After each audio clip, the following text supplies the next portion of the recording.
Selamat siang untuk kita semua. Terima kasih atas kesempatan yang diberikan kepada saya. Perkenalkan, nama saya Sinta Jemanu. Di sini saya akan mempresentasikan hasil kerja saya dengan judul makalah Penyakit yang mematikan profesi keguruan beserta obatnya. Penyakit-penyakit yang mematikan profesi guru.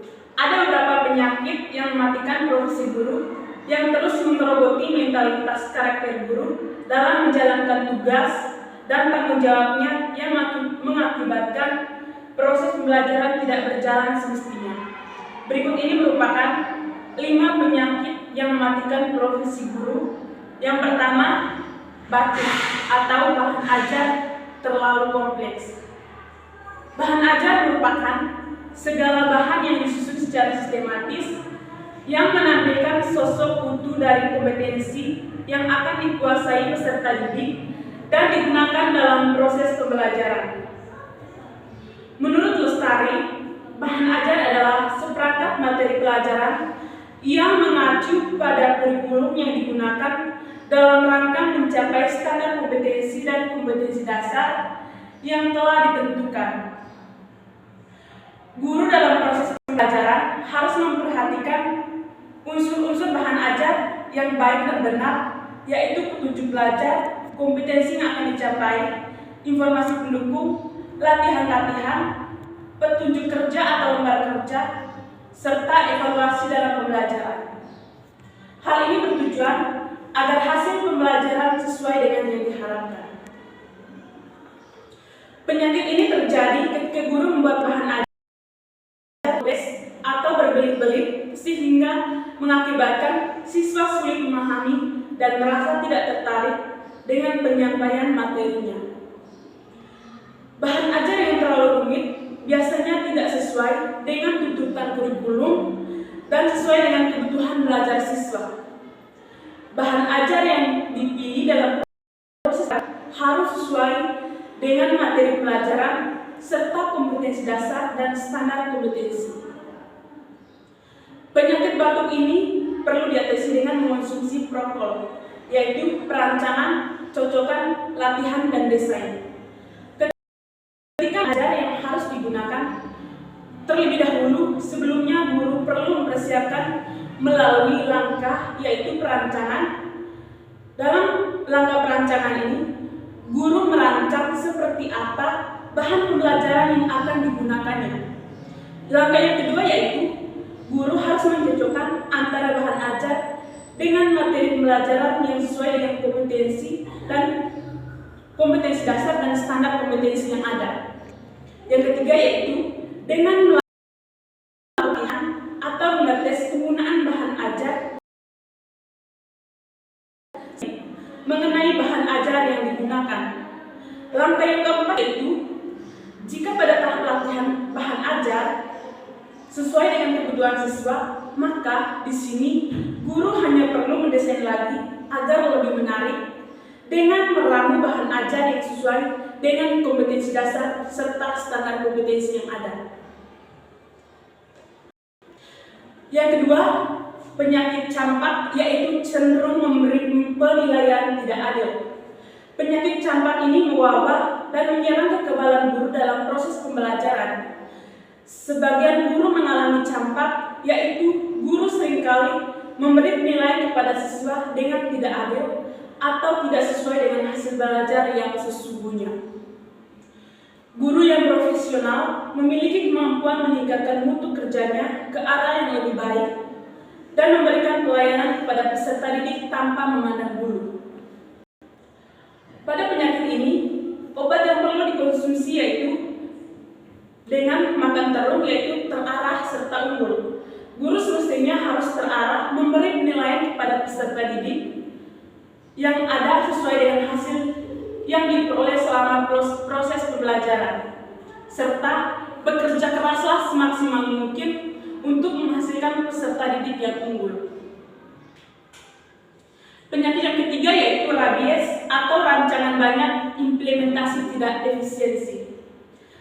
Rancangan biasa berarti program ataupun desain. Yang dimaksud rancangan dalam penyakit ini yaitu rancangan pembelajaran.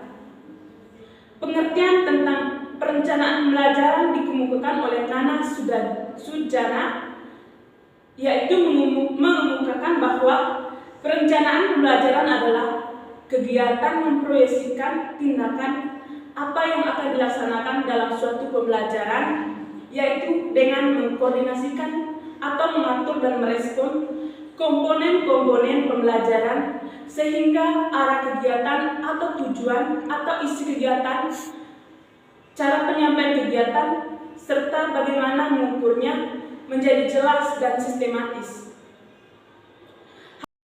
Hal ini, perencanaan pembelajaran pada dasarnya mengatur dan menetapkan komponen-komponen tujuan, bahan, metode atau teknik, serta evaluasi atau penilaian. Melalui perencanaan yang maksimal, seorang guru dapat menentukan strategi apa yang digunakan agar tujuan pembelajaran dapat tercapai. Perencanaan dapat menghindarkan kegagalan pembelajaran. Pembelajaran sebagai proses kerjasama antara guru dan siswa pasti akan menghadapi beberapa masalah pembelajaran. Guru yang mengalami penyakit ini terlalu banyak merancang pembelajaran, tetapi pada implementasinya tidak efisien atau tidak berjalan semestinya. Hal tersebut akan berdampak pada kegagalan pembelajaran.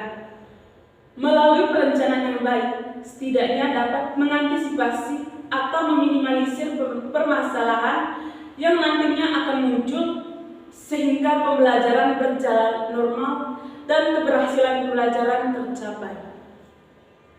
Salah satu contoh kecil yaitu merancang jam pelajaran serta materi yang sudah ditargetkan akan habis pada pertemuan keberapa atau pada pertemuan tertentu, tetapi materi tersebut tidak habis pada waktu yang telah direncanakan. Obat yang cocok untuk mengatasi penyakit ini yaitu dengan kompres, konsisten, menekuni, praktis, efisien, dan lebih bersemangat. Konsisten berarti tidak berubah-ubah mengenai apa yang telah dirancang. Menekuni yaitu melakukan sesuatu dengan tekun atau bersungguh-sungguh. Hal ini mengenai tugas dan tanggung jawab dari guru itu sendiri. Efisien yaitu mengerjakan sesuatu dengan tepat atau mampu menjalankan tugas dengan cermat. Lebih bersemangat di sini yaitu guru harus berantusias menjalankan profesinya sebagai guru, karena kesuksesan sebuah lembaga pendidikan tergantung dari guru yang mendidik siswa. Guru harus bertindak sesuai dengan rancangan awal mengenai program kerja atau tugasnya sebagai seorang guru, karena pada dasarnya seorang guru dituntut untuk bertanggung jawab terhadap profesi yang dijalaninya.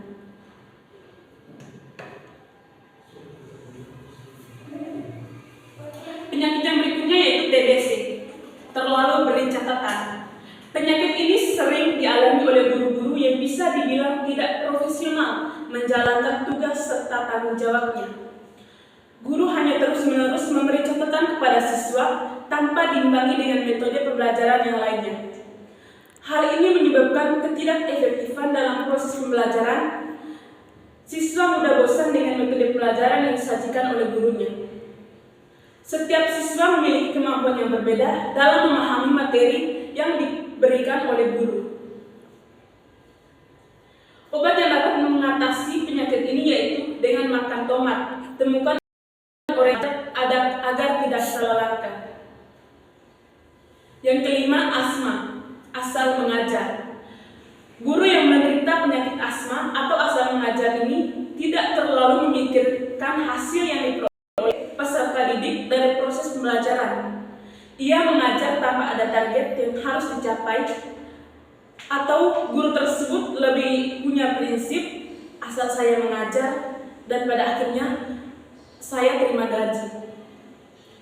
Guru yang profesional harus memperhatikan tujuan pembelajaran, kompleksitas materi ajar, metode pembelajaran, alokasi waktu pembelajaran, kegiatan yang harus dilakukan oleh peserta didik, dan presentasi kegiatan peserta didik agar kesannya tidak asal-asal mengajar dan memiliki tujuan atau target yang harus dicapai dalam proses pembelajaran.